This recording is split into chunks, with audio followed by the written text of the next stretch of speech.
कहानी की शुरुआत में हम विक्टर को देखते हैं जो अपने नए प्रोटोटाइप रोबोट A112 पर काम कर रहा था। उसके साथ उसकी पत्नी नादिया और उसकी कलीग कातिया भी है। ये तीनों मिलकर एक बहुत ही ज्यादा समझदार रोबोट बना रहे हैं जो कि हर एक काम को कर सके। मशीन के चालू होते ही उन्होंने रोबोट के चलने का टेस्ट किया। शुरुआत में तो रोबोट बार बार गिर जाता, ठीक से चल नहीं पा रहा था और इसी वजह से वो लोग थोड़ा परेशान हो गए। लेकिन फिर भी विक्टर ने काम जारी रखा। लेकिन जब उसने देखा कि रोबोट अपनी ताकत को कंट्रोल नहीं कर पा रहा, चीजों को तोड़ रहा है, तब वो भी उदास हो गया। उसे हिम्मत देने के लिए नादिया ने कहा कि हम रोबोट के दिमाग की ताकत बढ़ा सकते हैं। अभी टेस्टिंग ही तो हो रही है, इतनी चिंता मत करो। धीरे धीरे वो रोबोट चलना सीख गया। ये प्रोग्रेस देखकर तीनों बहुत खुश हुए। धीरे धीरे ट्रेनिंग के साथ वो रोबोट और बेहतर होता चला गया और इन रिजल्ट से वो सब काफी खुश थे। एक दिन काम करते वक्त नादिया को उसके बेटे मिश्चा का फोन आया। वो बिजी थी इसलिए फोन काट कर उसने लिख दिया कि बेटा अपने पापा से बात करो। साथ ही उसने विक्टर से कहा कि देखो ना मिश्चा को क्या चाहिए। जब विक्टर ने अपने बेटे को फोन किया तो वो कहने लगा कि पापा मुझे स्कूल से ले जाओ, मेरा मन नहीं लगता यहाँ पे, और ये मैथ्स वैथ्स तो छोड़ ही रहा हूँ मैं। विक्टर ने उसे डांटते हुए कहा कि बहाने बनाना बंद कर और पढ़ाई पे ध्यान दे, समझा? तो रैप्टो में सीधा कर दूंगा तुझे। ये सुनकर मिश्चा नाराज हो गया और फोन काट दिया। अभी कुछ शैतान बच्चे वहाँ पर आए और उसका मजाक उड़ाने लगे। गुस्से में मिश्चा क्लास में गया और अपनी टीचर से पूछा, मैं आर्टिस्ट बनना चाहता हूँ, उसके लिए मैथ की जरूरत है? इस पर टीचर ने कहा कि हाँ जरूरत है। साथ ही उसने एग्जाम्पल दिया कि लियोनार्डो डिविंची को देख लो, उसने पेंटिंग बनाने से पहले इंजीनियरिंग की थी, बहुत से प्रोटोटाइप मॉडल्स बनाए थे उसने। ये सुनकर मिश्चा और चढ़ गया। कुछ घंटे बाद टीचर ने सबका होमवर्क इकट्ठा किया। मिश्चा ने किसी भी सवाल का जवाब नहीं लिखा था, सिर्फ पूरे पेज पर ड्राइंग्स बनाई हुई थी। टीचर ने उसकी ड्राइंग की तारीफ की लेकिन कहा कि ये मैथ्स की क्लास है और उसे इस टेस्ट में फेल कर दिया। उधर लैब में विक्टर ने रोबोट का वॉइस टेस्ट किया। उसने देखा कि नादिया और कातिया ने रोबोट के अंदर बच्चों जैसी आवाज वाले मॉडल डाल दिए थे। इस बात से विक्टर को बहुत गुस्सा आया। सबसे बड़ी बात ये थी कि अब उसके पास टाइम भी नहीं था चेंज करने का, क्योंकि उन्हें मीटिंग के लिए देर हो रही थी। मीटिंग में उन्होंने कमेटी को रोबोट के ट्रेनिंग वीडियोस दिखाए। जनरल ने देखा कि रोबोट A112 अपने टारगेट को सही समय पर बचा नहीं पा रहा और थोड़ा धीरे रिएक्ट कर रहा है। उसने कहा कि रोबोट में अभी भी बहुत सुधार की जरूरत है। विक्टर ने समझाने की कोशिश की कि रोबोट ने सारे मिशन पूरे तो किए हैं ना, लेकिन जनरल ने कहा कि वहाँ तुम लड़ते हो या हम, थोड़ा सा डिले भी बहुत सारे लोगों की जान ले सकता है। साथ ही उसने कहा कि रोबोट की आवाज बहुत बेकार है, इसे बढ़िया बनाओ। इस बात से विक्टर को नादिया और कातिया पे बहुत गुस्सा आ रहा था। साथ ही जनरल ने उन्हें कहा कि इसकी ताकत और स्पीड को और ज्यादा बढ़ाओ। उधर मिश्चा घर जा रहा था तब उसकी मुलाकात अपने दोस्त ग्रांट से हुई जो रोड साफ करता है। मिश्चा ने बताया कि टीचर ने उसे प्रिंसिपल के ऑफिस में भेज दिया। ग्रांट ने उसे तसल्ली दी और कहा कि चिंता मत करो, मैं स्कूल जा सकता हूँ तुम्हारे पेरेंट्स की जगह अगर तुम कहो तो। लेकिन मिश्चा ने मना कर दिया और वहाँ से चल दिया। इसके बाद लैब में विक्टर ने A112 से बात की। उसने पूछा कि तुम्हारे टेस्ट रिजल्ट इतने खराब क्यों आए? रोबोट ने कहा कि शायद आज उसका दिन ज्यादा अच्छा नहीं था। इस जवाब से तो विक्टर और गुस्सा हो गया। तब रोबोट ने बात बदलते हुए कहा कि मैं तुम्हारे परिवार की फोटो देख सकता हूँ। दरअसल वो रोबोट परिवार के बारे में और जानना चाहता था। विक्टर ने कहा कि ये सब बेकार बातें हैं, सब पर ध्यान मत दो तुम। लेकिन रोबोट ने पूछा कि क्या आप सब लोग मेरा परिवार हो? इस पर विक्टर ने मना कर दिया। तुम सिर्फ एक मशीन हो, कोई इंसान नहीं। मशीनों का परिवार नहीं होता और इस वक्त तो तुम मेरा दिमाग खराब कर रहे हो। ये कहकर तीनों साइंटिस्ट लैब से चले गए और A112 अकेला रह गया। घर जाकर विक्टर और नादिया ने मिश्चा को डांटा, वही मैथ के होमवर्क में ड्राइंग बनाने के लिए। साथ ही विक्टर कहने लगा कि तुम्हारी तो ड्राइंग भी अच्छी नहीं है, अपने माँ बाप की तरह पढ़ाई करके साइंटिस्ट बनो, समझे? मिश्चा ने गुस्से में आकर कहा कि आप दोनों जैसा तो कभी नहीं बनूंगा मैं। उसके बेटे ने जिस तरह से ये बात कही थी, ये सुनकर विक्टर बहुत उदास हो गया। उधर लैब में A112 अकेला था। उसने डिक्शनरी के अंदर फैमिली वर्ड देखा लेकिन कुछ भी समझ नहीं पाया। फिर उसने सोचा कि ये सब समझने के लिए मुझे एक असली फैमिली ढूंढनी चाहिए। उसने अपने हथियारों का इस्तेमाल करके दरवाजा उड़ा दिया और फिर चुपचाप लैब से निकल गया। वो शहर में छुपते छुपाते घूम रहा था। एक बार को तो वो सड़क पर चलने वाली इन छोटी ट्रेन से टकराने ही वाला था। थोड़ी देर बाद उसने कुछ लोग देखे जो कि दीवार पर कुछ पेंटिंग बना रहे थे। जब उन्होंने रोबोट की आवाज सुनी तो एक लड़का नीचे गिर पड़ा। रोबोट ने तुरंत उसकी मदद की और उसे बचाया। रोबोट ने बच्चे को बचाया ही था लेकिन फिर भी वो लड़का डर कर भाग गया वहाँ से। ये देखकर A112 बहुत उदास हो गया। कुछ मिनटों बाद रोबोट एक कंस्ट्रक्शन साइट पर गया और वर्कर्स से कहा कि आप लोग अपना काम जल्दी जल्दी कर लें क्योंकि उनके शोर से एरिया में परेशानी हो रही है। ये सुनकर वो लोग घबरा गए और भागने लगे। रोबोट ने लैब से ली गई फोटो देखी और सोच में पड़ गया कि उसका परिवार कहाँ है।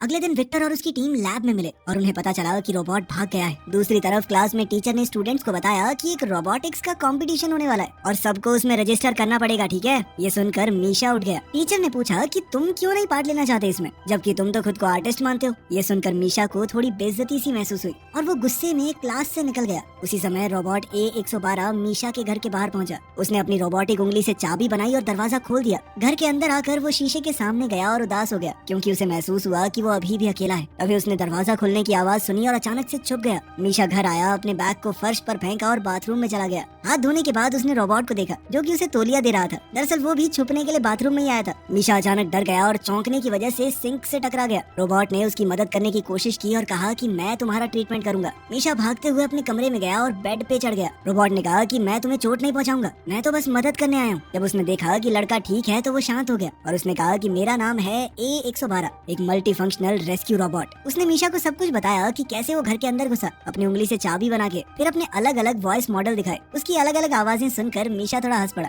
थोड़ी देर बाद रोबोट कहने लगा कि मैं एक परिवार ढूंढ रहा हूँ, मैं समझना चाहता हूँ कि एक फैमिली क्या होती है। उसने लैब से ली हुई वो फोटो भी दिखाई। मीशा उदास हो गया और कहने लगा कि ये कोई असली परिवार नहीं है, मेरे माँ बाप विक्टर और कातिया सिर्फ अपने बारे में सोचते हैं। रोबोट ने कहा कि मुझे भी आजकल वैसा ही लग रहा है, क्योंकि मैं इतना नाकारा हूँ, अपने बनाने वाले को भी खुश नहीं कर पा रहा। ये सुनकर मीशा ने रोबोट को हौसला दिया कि ऐसा कुछ नहीं है, मुझे तो खुश कर दिया ना तुमने, चलो आज से हम दोस्त हैं और तुम्हें मैं रॉबी कहकर बुलाऊंगा। अपना अलग सा नाम सुनकर रोबोट बहुत खुश हो गया। उधर लैब में जनरल ओलेग ने साइंटिस्टों से मीटिंग की और गुस्सा होकर कहा कि A112 भाग गया है, वो जल्द ही सबके लिए खतरा बन सकता है, उसके अंदर बहुत खतरनाक हथियार हैं। जब विक्टर ने देखा कि उसके परिवार की फोटो गायब है तो उसने सोचा कि घर जाके चेक करूंगा एक बार। इस वक्त घर में मीशा और रॉबी टीवी देख रहे थे। जैसे ही विक्टर आया रोबोट छुप गया। विक्टर ने पूरा घर चेक किया लेकिन उसे कुछ नहीं मिला। जैसे ही वो गया मीशा ने रॉबी को अपना कंप्यूटर दिया ताकि वो और चीजें सीख सके। रॉबी ने मिनटों में बहुत सारी चीजें पढ़ डाली। फिर मीशा उसे अपने दोस्त ग्रांट के काम करने की जगह पर ले गया जहाँ पर वो अपनी आर्ट बनाता था। रॉबी ने ड्राइंग्स देखे और पूछा कि ये बिल्कुल सिमेट्रिकल क्यों नहीं है, लेकिन मीशा ने कहा कि आर्ट को किसी सिमेट्री की जरूरत नहीं होती, बस उसमें खूबसूरती होनी चाहिए। फिर वो रॉबी को खिड़की के पास ले गया और दोनों ने सनसेट देखा। इस नजारे को देखकर रॉबी बहुत खुश हुआ। उसने कहा कि देखो कल तुम्हें छुप कर रहना पड़ेगा, मुझे कल स्कूल जाना है। अब रॉबी वर्कशॉप में अकेला रह गया और मीशा ने उसे एक पेन दे दिया ताकि वो ड्राइंग कर सके। दूसरी तरफ जनरल ओलेग के लोग उसे बता रहे थे कि हम एक बहुत बड़े हिस्से में ढूंढ चुके हैं शहर के, हमें वो रोबोट कहीं नहीं मिला। उसने अपने फौजियों को ऑर्डर दिया कि लैब के आसपास सिक्योरिटी बढ़ा दो और शहर के लोगों को जल्द से जल्द अलर्ट भेजा जाए कि अगर कोई रोबोट दिखे तो रिपोर्ट करना। कुछ घंटे बाद अपने घर पर विक्टर, नादिया और मीशा डिनर कर रहे थे। नादिया ने देखा कि विक्टर काफी उदास है और पूछा कि क्या हुआ। विक्टर ने जवाब दिया कि आज बॉस ने बोला कि लैब शायद बंद होने वाली है, जिस पर मीशा ने पूछा क्यों। तो विक्टर ने बताया कि हमारा एक रोबोट है A112, वो गायब हो गया है, अगर जल्द से जल्द उसे पकड़कर खत्म नहीं किया गया तो सबकी नौकरी चली जाएगी। ये सुनकर मीशा एकदम चुप हो गया। अगले दिन स्कूल में क्लास का एक लड़का एंटोन अपने रिमोट कंट्रोल रोबोट को चलाकर टीचर को परेशान कर रहा था। जब टीचर गुस्सा हुई तो उसने रिमोट मीशा की तरफ फेंक दिया और अब टीचर को लग रहा था कि मीशा ने ऐसा किया है, जिसके बाद उसे बिना किसी सवाल जवाब के क्लास से बाहर निकाल दिया गया। थोड़ी देर बाद स्पोर्ट्स क्लास में मीशा एंटोन के पास गया। एंटोन फिर से उसकी बेइज्जती करने लगा, लेकिन अब मीशा की बस हो चुकी थी। उसने एंटोन को पकड़कर नीचे गिरा लिया। मेरा नाम क्यों लगाया बे तूने, हाँ बता। तभी जिम टीचर दौड़ कर आया और दोनों को अलग किया। मीशा गुस्से में क्लास से निकल गया और सीधा वर्कशॉप पहुंचा। वहाँ उसने देखा कि रॉबी और ग्रांट तो पत्ते खेल रहे हैं और दोनों अब अच्छे दोस्त बन चुके थे। मीशा के चेहरे पर परेशानी देखकर रोबोट ने पूछा क्या हुआ। मीशा ने बताया कि तुम्हारे पीछे बहुत ज्यादा फौज पड़ी है, ऑर्डर ये है कि तुम्हें ढूंढकर किसी भी तरह से खत्म कर दिया जाए। इसी बात का हिसाब लगाकर मीशा ने कहा कि रॉबी तुम्हें शहर से दूर चले जाओ। तब ग्रांट ने बताया कि जंगल का एक हिस्सा है, वहाँ कोई नहीं जाता, क्योंकि कुछ वक्त पहले वहाँ बहुत भयानक आग लगी थी। ये सुनकर मीशा ने रॉबी से कहा कि तुम्हें वहाँ जाकर आग बुझाने की कोशिश करनी चाहिए, इससे सबको ऐसा लगेगा कि तुम अच्छे हो, इंसानों की मदद करना चाहते हो। ये आइडिया सुनकर तीनों खुश हो गए। तभी कुछ पुलिस वालों ने वर्कशॉप का दरवाजा खटखटाया और कहा कि तुरंत दरवाजा खोलो। ग्रांट ने जानबूझकर थोड़ा समय निकालने के लिए कहा कि मैं अभी थोड़ा बिजी हूँ। जल्दी ही मीशा और रॉबी टेरेस पर भाग गए। बचने के लिए रॉबी ने मीशा को अपनी पीठ पर बैठाया और अपने जेट की मदद से दोनों बिल्डिंग्स के ऊपर से उड़ गया। पुलिस ने हेडक्वार्टर्स को एक रिपोर्ट भेजी कि A112 एक इंसान को अगवा करके लेके गया उनकी आंखों के सामने। हम उसका पीछा कर रहे हैं, जल्द ही सटीक लोकेशन का पता भी लगा लेंगे। इस सब के दौरान मीशा का फोन नीचे गिर गया। जब उन्होंने देखा कि पुलिस उन्हें घेरने वाली है तो रॉबी ने एक बड़ी जंप लगाई और वो दोनों पुलिस से कर निकल गए। न्यूज में A112 के भागने की खबर आ गई। ग्रांट का इंटरव्यू लिया गया और जर्नलिस्ट को ऐसा लग रहा था कि वो रोबोट का एक कैदी था, जैसे पुलिस ने उस रोबोट के चंगुल से छुड़ाया है, इसीलिए पुलिस वालों ने भी उसे गिरफ्तार नहीं किया। दूसरी ओर रॉबी और मीशा एक कंस्ट्रक्शन बिल्डिंग के बीच में बातचीत कर रहे हैं। मीशा ने कहा कि मुझे बहुत गुस्सा आ रहा है, ये सब लोग फालतू में तुम्हारे बारे में अजीबोगरीब बातें फैला रहे हैं, पूरे मीडिया में तुम्हारी इमेज खराब कर रहे हैं। रॉबी ने कहा कि कम्युनिकेशन में दिक्कत की वजह से उसके टेस्ट में कुछ प्रॉब्लम आई, शायद उसके अंदर कोई प्रॉब्लम है। मीशा ने उसे कहा कि तुम ज्यादा मत सोचो, तुम बहुत मेहनती और अच्छे रोबोट हो। ये बातें सुनकर रॉबी बहुत खुश हो गया। उसने मीशा को थर्मल ब्लैंकेट दिया और दोनों ने मिलकर एक मूवी देखी। कुछ मिनटों बाद मीशा को याद आया कि आज पहली रात है जब उसे अपनी माँ से गुड नाइट सुनने को नहीं मिलेगा। रॉबी ने कहा कि अगर तुम चाहो तो मैं तुम्हें घर पर ले जा सकता हूँ। मीशा ने इसके लिए मना कर दिया और कहा कि अगर ऐसा हुआ तो लोग तुम्हें खत्म कर देंगे, तुम्हें पकड़ते ही वो लोग अलग अलग हिस्सों में तोड़ देंगे। रॉबी को ये सुनकर बहुत अच्छा लगा कि मीशा को उसकी चिंता है। अगली सुबह वो दोनों वर्कर्स की आवाज से उठे जो कंस्ट्रक्शन साइट में काम कर रहे थे। मीशा ने कहा कि हमें कुछ ऐसा करना होगा कि कोई हमें पहचान न पाए। उन्हें अपना हुलिया थोड़ा बदलना पड़ेगा, साथ ही पास के जंगल में लगी हुई आग को वो बुझा सकते हैं ताकि पुलिस और जनता को यकीन हो जाए कि रॉबी एक अच्छा रोबोट है। इस तरह से उसकी इमेज थोड़ी बदल जाएगी, फिर शायद उसे मारा न जाए।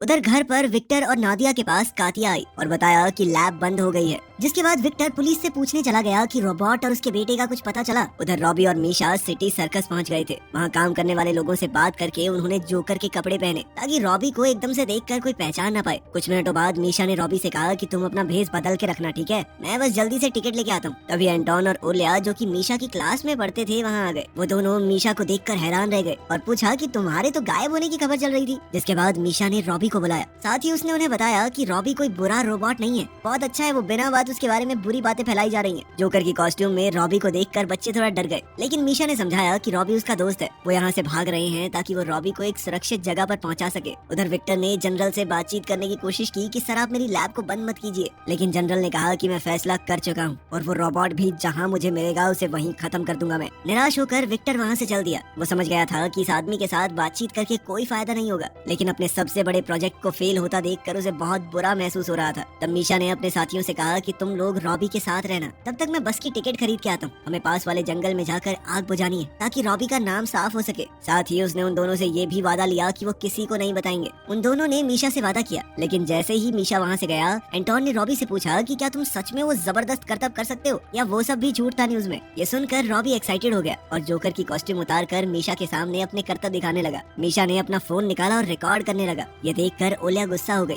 एंटोन ने कहा कि मुझे इस बात से कोई फर्क नहीं पड़ता कि ये रोबोट जिंदा रहे या मरे, मैं इसकी वीडियो इंस्टा पे डालूंगा, बहुत फॉलोअर आएंगे मेरे। उसकी ये धोखाधड़ी देखकर ओलिया को बहुत बुरा लगा। इसके बाद एंटोन वहाँ से चला गया और रॉबी ओलिया से बातचीत करने लगा। उधर मीशा को दो गार्ड्स ने पकड़ लिया। उसके हुलिये से उन्होंने हिसाब लगाया था कि ये वही लड़का है जो गायब हुआ था।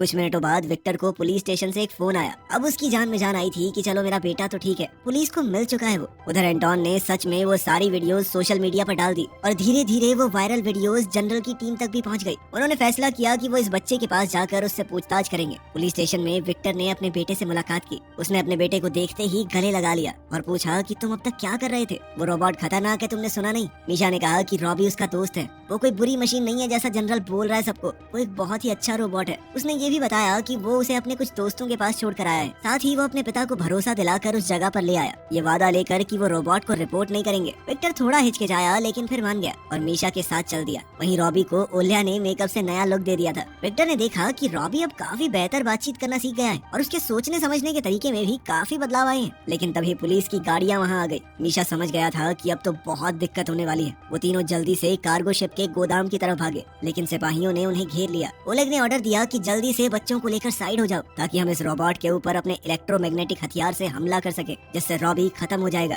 जब विक्टर नहीं माना तो ओलेग ने फैसला किया कि अब तो जबरदस्ती करनी होगी। सिपाही धीरे धीरे आगे बढ़ने लगे। तभी क्रेन से एक कंटेनर की तार टूट गई। वो कंटेनर जनरल के बहुत पास गिरने वाला था। जनरल उसे मारना चाहता था, लेकिन फिर भी रॉबी ने बिना सोचे कंटेनर पकड़ लिया ताकि किसी और को चोट न लगे। कुछ देर बाद कंटेनर के वजन से रॉबी का शरीर टूटना शुरू हो गया। उसका हार्डवेयर इतने वजन को नहीं उठा सकता था। उसने सभी लोगों को वहाँ से थोड़ा दूर जाने को कहा। मीशा बहुत दुखी होकर अपने दोस्त के लिए चिल्लाया। कुछ देर बाद कंटेनर रॉबी के ऊपर गिर ही गया और वो पूरी तरह से चकनाचूर हो गया। ये सब देखकर ओलेग हैरान रह गया कि मैं इस रोबोट को मारना चाहता था, लेकिन फिर भी इसने मुझे बचाया। थोड़ी देर बाद उस कंटेनर को हटाया गया रॉबी के ऊपर से। मीशा उदास होकर रॉबी को अलविदा कहने लगा। विक्टर ने अपने बेटे को शांत करने की कोशिश की, पर तभी मीशा ने सुना कि रॉबी रीएक्टिवेट हो रहा था। सब खुश हो गए कि रॉबी कुछ हद तक अभी भी ठीक है। उन सब ने रॉबी की मदद की और वहाँ से चले गए। कुछ वक्त बाद मीशा ने अपने इस एडवेंचर की ड्राइंग्स रॉबी और ओलिया को दिखाई। सबको ही वो बहुत पसंद आई। आखिरकार सब लोग डिनर के लिए इकट्ठा हो गए और रॉबी ने नादिया का फोन मांगा ताकि वो भी अपने इस परिवार के साथ